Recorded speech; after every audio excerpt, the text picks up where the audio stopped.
Hi, it's Laurie and welcome back to Eco-Friendly Earth. So for today's video, I just wanted to do a second part to my endangered species videos, and this time talk about the ones that live on land, as last time I did an ocean edition. Now for this, I've just picked 5 species off the critically endangered list from WWF. There are way more, and if you'd like to find out any more information, then obviously head over to the website and have a look. But these are the 5 that I've chosen, as these are the ones with the most declining numbers in the wild, and the ones that seem to have less left and are more threatened. So for this video, I want to talk about the things that mainly threaten these species and how many are actually left in the wild where I can. So the first one I've picked is the leopard. Now these are a solitary subspecies of leopards and they live in temperate forest land. Now, according to records, there are less than 84 individuals left in the wild, and the main reason for their decline is poaching. Now obviously we know that the illegal trade in wildlife and poaching is a massive thing on this planet, and so these are massively under threat, and they are a species that nobody wants to see die out, as they are beautiful big cats. But obviously with poaching on a continuing rise all the time, it is something that isn't going to be stopped in like one day. You can't just stop them from poaching a specific species, but obviously this species is very important just like every other, and so to have 84 individuals or less left is just horrible really to think about. And predators are so important to the forest as they keep prey animals under control, because with prey animals if their numbers increase due to less predators, it means that they then have an effect on the ecosystem and on all of the flora that exists within that habitat that they all exist in. So the predators are really important, so we don't want to lose these from the forests. Now the second species I've picked is the Sumatran elephant. Now obviously everyone loves elephants, they're big, beautiful creatures, and they contribute to the health of the ecosystem in a massive way. Now they are seed depositors, so whatever they eat, they will keep the seeds and they will drop them all over when they're grazing and when they're walking around, and this means that the seeds can then enter the ground and grow, and it means it increases the biodiversity of all the habitats they live in, because the seeds are then being passed around in all different parts of the habitat as opposed to just being in one place. And without them, it means that a lot of these species of plants and trees wouldn't end up in all different areas of the habitat, they just stay in the one place. So seed dispersal is a massive thing for ecosystems to thrive, and these do it really, really well. Now these are critically endangered to a level that there are only thought to be 2,400 to 2,800 of them left in the wild, and that's not really a lot for a species like this. Now the big problem is they're under threat from deforestation and habitat loss, and this is due to humans settling into their habitat more and more. They're taking more of the elephant's habitat and using it to set up villages and stuff like that, and this in turn causes human conflict, because the elephants are going into the villages and the humans don't want them there, so it causes a lot of conflict, and they stone the elephants, they'll chase them off, throw things at them, and it's not very nice to think about really. It's also a big thing with poaching. Elephants are a massive target in the poaching world. Obviously the males all have tusks, and they obviously want the tusks for the ivory to sell on the illegal trade. Now this can ruin the sex ratios. Obviously they only want the males, so there's less males to breed with the females, which just makes it harder to breed and harder to build up the population of this species. So elephants are a big part of the ecosystem and not an animal we want to lose anytime soon, but they are critically endangered at this point. The third one I'll talk about is the orangutan. Now I think everybody must have heard in the news and all about their environment is being absolutely demolished by deforestation in their habitats.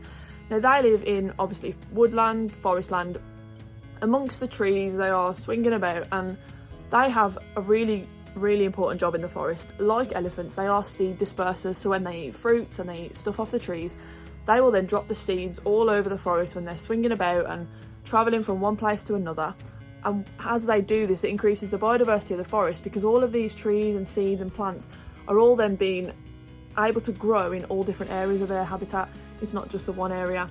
And it's the same thing, if they weren't there to do that, it would decrease the biodiversity, because the seeds would be moving around and all of the forest land would stay in the area that's already growing, because there's no one there to move the seeds about and help with the growth of the forest. Now the problem for these, as I've said, is deforestation, logging, hunting them, and it's a big issue. I mean, we've all seen those harrowing videos on the TV where the orangutan sat at one tree that is just, and the rest of it is all completely demolished, and it's just horrible to see obviously, but it's a massive thing that is happening to them as humans continue to take their forest away from them, and it's a big problem that really needs to be stopped. There isn't actually a recorded amount of how many there is that I could find, but it's not a very high number as they are classed as critically endangered. The fourth one I want to talk about is the black rhino. Now rhinos there was loads of different species of rhinos. Some of them are already dying out, some of them are nearly extinct with 2 individuals left, who are both females in a certain breed of rhino, which means that they can't actually grow that population unless they use the sperm off the dead male to actually fertilise an egg from the females that are alive, but it's obviously something that might not work and could help their species die out basically. The black rhino, however, there is around 5,600 left of them. That is still critically endangered, and it's not a lot considering these animals should thrive in their thousands. Now, a big problem for these is habitat loss again. Obviously the humans are settled in every different area of the planet and they don't seem to care about what sort of animals they're disrupting and all things like that. And obviously the wildlife trade again is a big problem for rhinos. People want their horns, often for traditional medicine. They like to use it to make different things out of. It's made of keratin, which is the same thing it's in human hair and fingernails. But obviously these horns are desirable for some reason, and poaching becomes a massive thing. And like the elephants, they don't just take the tusks, they don't just take the horn, they have to kill the animal to get right to the core of it and take it out. It's not a very nice thing to think about, but that is the reality of what is happening to these animals. Now, black rhinos are very important to the income of these poorer countries as they're used for ecotourism. People will pay money to go and see them in their wild habitat, and this massively benefits them and the other species that exist in that habitat. They're protecting the rhinos, and in turn they're protecting all the other animals that live around there. So ecotourism is a massive thing. So they're under threat, but they're really helping these poorer countries to make money, but then they're being poached as well. So it's kind of hard to balance it out, and the poachers are just making it really hard for them to keep the numbers up, and that's why they are critically endangered. The last one I want to talk about is the Sunder Tiger. Now, these are a breed of big cat, again predators, and are very important for the health and biodiversity of their habitat, which benefits everyone that lives there, obviously people that live off the land in the little settlements of humans, and they benefit the other animals obviously that live there, because biodiversity and the health of the forests and their habitat is so important to all the animals. Everything on this planet has a purpose and it has a job to do. Predators like these are no different, and so it's important that they are still around so they can do their job and keep our habitats thriving and healthy. Now, it's believed that there are less than 400 of these, which is not a lot for a species like this. Again, it's illegal wildlife trade all the time. We come back to poaching. They want the fur, they want bits of the tigers that they can have because people just want them as trophies. They want them for traditional medicines, food, whatever. And also habitat loss again is a big thing. Habitat loss is a massive thing for most of the species on this list, as is poaching. Now, these are all things we've all heard of, we all know about, and maybe people didn't realise how critically endangered some species actually were, to a point where they might not be able to recover if they don't start doing something about it now.